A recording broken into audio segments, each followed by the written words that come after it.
We're a sell-side coalition, so our big growth we've seen is obviously from creating more publisher impressions on our network of sites. We're obviously seeing a lot more buyers. So our publishers have increased we've actually got 90 sites tagged up at the moment. We've seen an 800% increase in the number of impressions that we're rolling out across those particular websites, which is very exciting. We're up to almost 400 million impressions pumping through SouthernX every month, and we've got 13.6 million cookied users that are sort of across our entire coalition, which is an exciting number. With that, obviously, with that size has come a huge growth in number of buyers.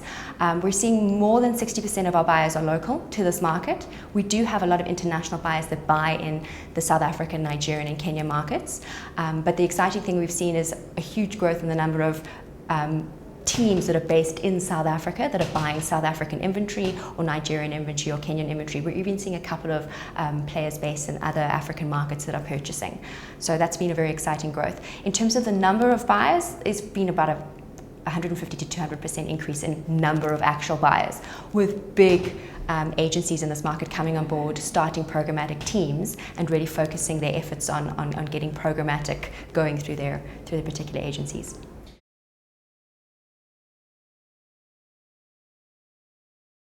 I think a big part of creating a coalition like SouthernX was to try and create a safe environment where buyers could come and find publishers that they knew and loved and respected, and there wasn't any kind of concern that their sites might be on a pornographic site or sort of a site that didn't align properly with the brand's particular identity.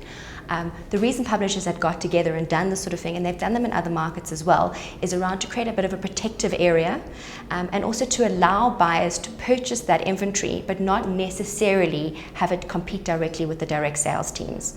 At the moment, a lot of our publishers have sales teams out there that are selling inventory, and what they sell is a proposition that you can buy a branded environment, a specific piece of inventory at a specific time. So there's a guarantee around that inventory, and there's also a guarantee around that environment.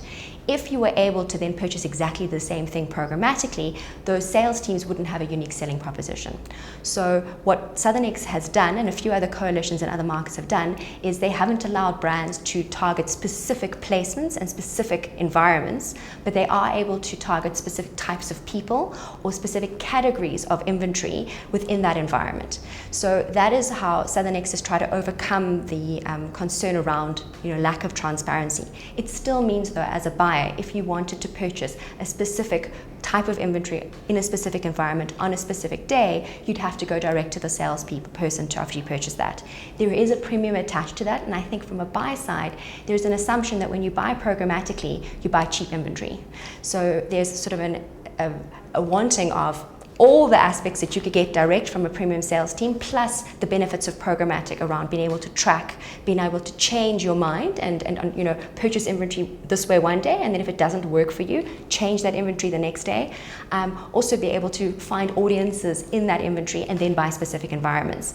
Now, programmatic offers all that, but we do need to make sure that we protect the value of a particular brand's inventory. So while the perception is that programmatic is still quite a cheap method of buying impressions, it's important that we understand that publishers won't be willing to necessarily give up their very sort of valuable branded inventory at lower prices. In other markets where there's been a move towards potentially sales teams not only selling impressions, selling beyond the impression, and most of publishers' impressions being within a programmatic environment, there we've had two things happen. Firstly, publishers have been willing to sell brand environments because their sales teams no longer sell those environments on an impression level. But there's also been an understanding from the buy side that particular branded environment is a premium environment and doesn't require ridiculously low CPMs. I think we're still in that limbo period here. There is assumption that with programmatic you buy cheap, but you buy cheap and then potentially get all the other benefits.